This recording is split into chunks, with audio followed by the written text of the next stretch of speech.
আল্লাহ পাক রব্বুল আলামিন বনি ইসরাইলের কয়, ও বনি ইসরাইল, আমার নেয়ামতগুলা যেগুলা আমি তোমাদেরকে দান করছি এগুলাকে তোমরা স্মরণ করো। এক নম্বর নেয়ামত হইল তাওরাত কিতাবটা যে তোমাদেরকে দিছি, তাওরাত কিতাবটা তোমাদেরকে দিছি। দুই নম্বর নেয়ামত এই ফেরাউনের দলের থেকে যে তোমাদেরকে আমি মুক্তি দিছি, ফেরাউনের দলের থেকে যে তোমাদেরকে আমি বাঁচাইছি। তিন নম্বর নেয়ামত আসমানের থেকে তোমাদের জন্য রেডিমেড খানা যে আমি নাজিল করছি, মান্না সালওয়া যে তোমাদেরকে খাওয়াইছি। এরকম হাজারো নেয়ামত, লাখো নেয়ামত তোমাদের উপরে আছে। তোমরা এই নেয়ামতগুলাকে স্মরণ করো। একটা সূক্ষ্ম কথা বুঝেন, আল্লাহ পাক এই কথা কয় কোন বনি ইসরাইলের? নবীজির যুগের বনি ইসরাইলের কয়।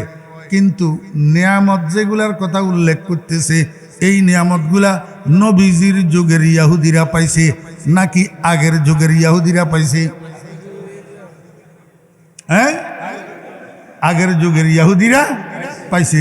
তাহলে বোঝা যায় আমার ভাইরা দোস্ত আবাব, আল্লাহ পাক বনি ইসরাইলের বুঝাইতে চায়, ইয়া বনি ইসরাইল উযকুরু নি'মাতি আল্লাতি আন'আমতু আলা আবাইকুম ওয়া আজদাদিকুম। ও বনি ইসরাইল, তোমরা ওই সমস্ত নেয়ামতগুলার স্মরণ করো যেই নেয়ামতগুলা তোমাদের পিতৃপুরুষদের উপরে, তোমাদের বাপদাদাদের উপরে আমি নাজেল করছিলাম। তোমাদের বাপদাদাদেরকে আমি স্মরণ করছিলাম। যদি তোমরা বাপদাদার যোগ্য উত্তরসূরি হইয়া থাকো তাহলে বাপদাদার উপরে আমার যে সমস্ত অনুগ্রহ সেগুলাকে তোমরা স্মরণ করো। সেগুলাকে কি করো? এবার বুঝি থাকলে বলেন না, সন্তান যদি বাপের যোগ্য উত্তরসূরি হয়, নাতি যদি দাদার যোগ্য উত্তরসূরি হয়, তাহলে দাদার স্মৃতিগুলারে স্মরণ রাখে কিনা, বাপের স্মৃতিগুলারে স্মরণ রাখে কিনা? যেই সন্তান বাপের স্মৃতিগুলা স্মরণ রাখে না, বাপ চলছে এক পথে, সন্তান চলে আরেক পথে। দাদা চলছে এক পথে, পিতৃপুরুষেরা চলছে এক পথে, সন্তান চলে আরেক পথে। এই সন্তান এই উত্তরসূরি যোগ্য উত্তরসূরি না নালায়েক উত্তরসূরি? আমার ভাইয়েরা দোস্ত আবাব, এই উত্তরসূরি তো অযোগ্য উত্তরসূরি। এটা তো কুলাঙ্গার উত্তরসূরি, এটা তো কুলাঙ্গার সন্তান, কুলাঙ্গার। আল্লাহ পাক রব্বুল আলামিন রাসূল আকরাম সাল্লাল্লাহু আলাইহি ওয়াসাল্লামের যুগের বনি ইসরাইলের কয়, ও বনি ইসরাইল, তোমরা যদি আমার নবী মূসার যুগের সেই বনি ইসরায়েলের আওলাদ হইয়া থাকো, সেই বনি ইসরায়েলের বংশধর হইয়া থাকো, তোমাদের পিতৃপুরুষদের উপরে আমি যেই অনুগ্রহগুলা করছিলাম সেই অনুগ্রহগুলাকে স্মরণ করো। স্মরণ করি কি করবা? স্মরণ করি কি করবা? আল্লাহ কয়, ওয়া আউফু বিআহদি। আল্লাহ পাক রব্বুল আলামিন বলেন, ওয়া আউফু বিআহদি উফি বিআহদিকুম ওয়া আউফু বিআহদি উফি বিআহদিকুম। তোমাদের পিতৃপুরুষদের উপরে আমার যে দয়া, আমার যে অনুগ্রহ, আমার যে নিয়ামত, এগুলাকে স্মরণ করি। তোমাদের পিতৃপুরুষদের সাথে আমার একটা অঙ্গীকার হয়েছিল। আমার একটা কি হয়েছিল? অঙ্গীকার হয়েছিল। কি অঙ্গীকার হয়েছিল?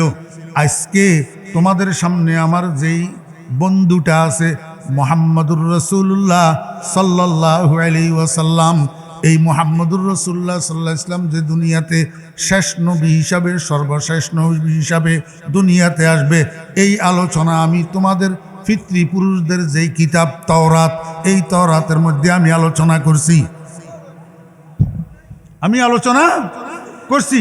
তোমাদের পিতৃপুরুষদের সাথে আমার একটা অঙ্গীকার হয়েছিল। তারা আমার সাথে অঙ্গীকার করছিল যুগ যুগ ধরে, কাল কাল ধরে তারা এবং তাদের উত্তরসূরিরা যুগে যুগে কালে কালে মুহাম্মদুর রাসূলুল্লাহ সাল্লাল্লাহু আলাইহি ওয়াসাল্লামকে মানবে, মুহাম্মদুর রাসূলুল্লাহ সাল্লাল্লাহু আলাইহি ওয়াসাল্লামকে তসদিক করবে, মুহাম্মদুর রাসূলুল্লাহ সাল্লাল্লাহু আলাইহি ওয়াসাল্লামকে রসুল হিসাবে স্বীকৃতি দিবে।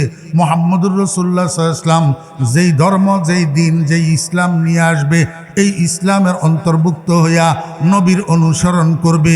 এই কথা তাদের আমার সাথে অঙ্গীকার ছিল এবং আমিও তাদের সাথে অঙ্গীকার করছিলাম, যদি তারা আমার মুহাম্মদকে নবী হিসাবে স্বীকৃতি দেয়, আমার মুহাম্মদের ইসলামের অন্তর্ভুক্ত হয়, আমার মুহাম্মদের অনুসরণ যদি করে, তো আমি তাদেরকে জান্নাত দেব। আমি তাদেরকে কি করব? জান্নাত দেব। ও মদিনার ইহুদিরা, মদিনার বনি ইসরাইলা, আজকে তোমাদের সেই অঙ্গীকার তোমরা পুরা করো, আমিও আমার অঙ্গীকার পুরা করব।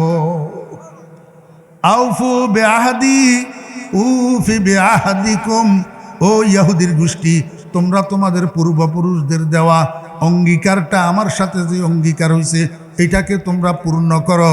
আমি তাদের সাথে যে অঙ্গীকার করছিলাম জান্নাত দেওয়ার অঙ্গীকার, এটাও আমি পূরণ করব। যদি তোমরা মুহাম্মদুর রাসূলুল্লাহ সাল্লাল্লাহু আলাইহি ওয়াসাল্লামকে নবী মানো, নবীজিকে যদি তোমরা তসদিক করো, নবীজির উপরে মিথ্যা আরোপ যদি না করো, নবীজির সাথে বেয়াদবি যদি না করো, নবীজির অনুসরণ যদি করো, তাহলে জান্নাত তোমাদের জন্য কনফার্ম। আমার ভাইরা দোস্ত আহবাব, যদিও মুখাতব খাস কিন্তু খেতাবাম, মুখাতব যদিও খাস কিন্তু খেতাবাম। আল্লাহ পাক নবীজির উম্মতদেরকে এই কথা বুঝাইতে চায়, ও আমার বন্ধুর উম্মতেরা, বনি ইসরায়েলের জন্য যদি এই হুকুম হয়, তোমাদের জন্য এই হুকুম।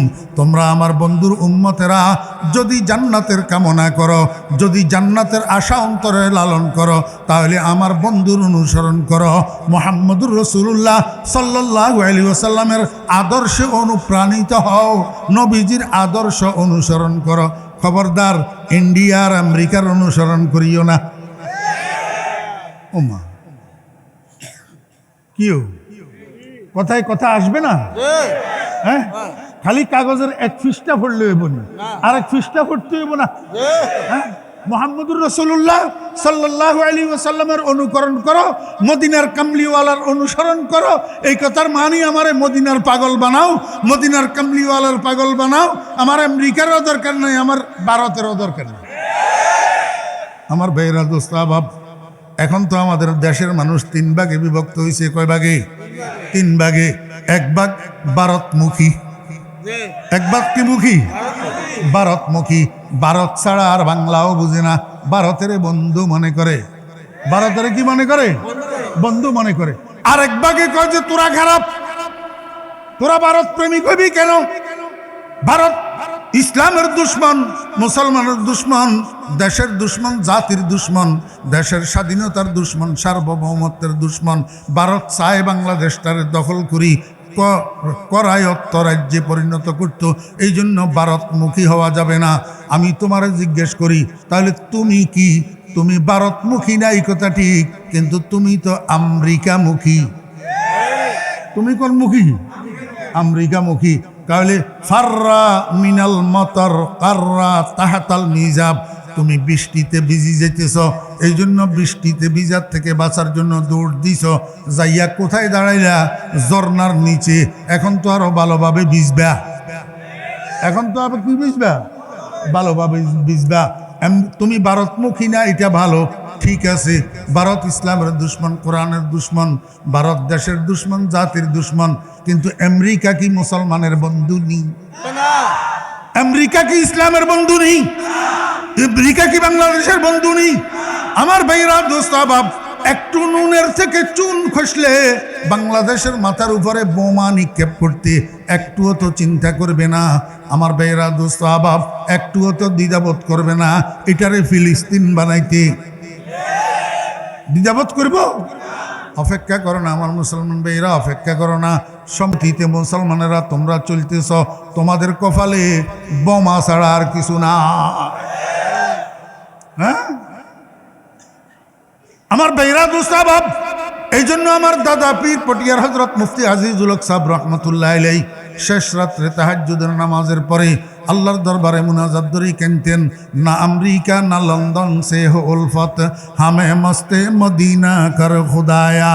ইয়া আল্লাহ, আমারে তুমি আমেরিকা মুখী বানাইও না, আমেরিকা প্রীতি আমারে দিও না, লন্ডন প্রীতি আমারে দিও না। লন্ডন মুখী হওয়ারও আমার দরকার নাই, আমেরিকা মুখী হওয়ারও আমার দরকার নাই। আয় আল্লাহ, তুমি আমারে মদিনার পাগল বানিয়ে দাও। আমি আপনার ঘরে একটা দোয়া শিখাই দিই, একটা দোয়া শিখাই দিই। আপনারা যারা আলেম না, এই দোয়াটা একটা ছন্দ, একটা কি ছন্দ, এই ছন্দটা আলেমদের থেকে কোনো একজনের থেকে বাংলা উচ্চারণে লিখে নেবেন, লিখে মুখস্থ করবেন। এবার 5 ওয়াক্ত নামাজের পরে এই ছন্দটা পড়বেন দোয়া হিসাবে, না আমেরিকা না ভারত সে হো উলফত। আইওয়া ना अमरीका न भारत से हो उल्फत हमें मस्ते मदीना कर खुदाया आय अल्लाह আমার ভারত প্রীতিরও দরকার নাই, আমার আমেরিকা প্রীতিরও দরকার নাই, আমার ভারতের দালালিরও দরকার নাই, আমেরিকার দালালিরও দরকার নাই। আমি ভারতের দালালও পছন্দ করি না, আমেরিকার দালালও পছন্দ করি না। আমারে তুমি মদিনার কামলিওয়ালার পাগল বানাইয়া দাও, আমারে মদিনার কামলিওয়ালার অনুসারী বানাইয়া দাও। আপনারা মদিনার কামলিওয়ালার অনুসারী হইতে রাজি আছেন কিনা? কে কে রাজি আছেন? আল্লাহ কবুল ফরমান। ना अमरीका ना भारत से हो उल्फत हमें मस्ते मदीना कर खुदाया। अल्लाहु अकबर। আল্লাহ পাক রব্বুল আলামিন এই বনি ইসরাইলদেরকে বলিয়া উম্মতে মুহাম্মদীরা বুঝায়, ও বনি ইসরাইল, তোমরা যদি আমার নবীর অনুসরণ করো আমিও আমার ওয়াদা পূরণ করব, তোমাদেরকে জান্নাত দেব। নবীজির উম্মতকে আল্লাহ পাক বুঝায় আমার বন্ধুর উম্মতেরা, বনি ইসরায়েলের সম্বোধনের মাধ্যমে তোমাদেরকেও আমি এই কথাটা বলতেছি, যদি জান্নাত চাও, অফুরন্ত নেয়ামতের ভান্ডার জান্নাতুল ফেরদাউসের অধিবাসী যদি হইতে চাও, তাহলে বিকল্প নাই, আমার বন্ধুর অনুসরণ করো। মাথার তালু থেকে পায়ের তালু পর্যন্ত আমার বন্ধুর সাজে সজ্জিত করো, আমার বন্ধুর রঙে রঙ্গিত করো। খবরদার মুনাফিকি তুনাফিকি করিও না, মুনাফিকি তুনাফিকি করিও না। যদি তোমার মাথার তালু থেকে পায়ের তালু পর্যন্ত নবীর রঙে রঙিন না হয়, তো তুমি ঘোড়ার ডিমনে জাতির রং পরিবর্তন করিবা। যদি আমার কথা যুক্তিযুক্ত হয় তাহলে কেন মানবেন না? আর অযৌক্তিক যদি হয় তাহলে আমারে বুঝাইয়া দিবেন না কেন? আমার বেহরা দোস্ত আবাব, বেহেশত পাওয়ার জন্য বিকল্প কোনো রাস্তা নাই, একমাত্র রাস্তা হলো মুহাম্মদুর রাসূলুল্লাহ সাল্লাল্লাহু আলাইহি ওয়াসাল্লামের অনুসরণ। জি, আল্লাহু আকবার।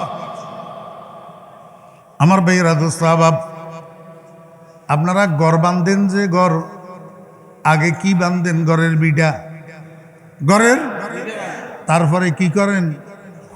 খুঁটি লাগান, ফিলার উঠান, তারপরে কি করেন? এবার ছাদ ঢালাই করেন। নিচের থেকে আগে না উপরের থেকে আগে? বিটি ছাড়া, ফিলার ছাড়া ছাদ বানানো যাবে নি। ঠিক তো দ্রুপ আমার ভাইয়েরা, আগে বিটি ঠিক করেন। বিটি কি? আপনার ব্যক্তি জীবনটাকে শুধরান, আপনার ব্যক্তি জীবনটাকে মুহাম্মদুর রাসূলুল্লাহ সাল্লাল্লাহু আলাইহি ওয়াসাল্লামের আদর্শের রঙে রঙিন করেন। এরপরে আপনার পারিবারিক জীবনটাকে শুধরান, আপনার পরিবারের মধ্যে পরিপূর্ণ ইসলাম ঢুকান, মদিনার ইসলাম ঢুকান, কামলিওয়ালার ইসলাম ঢুকান। তারপরে আপনি রাষ্ট্রীয় চিন্তা করিয়েন।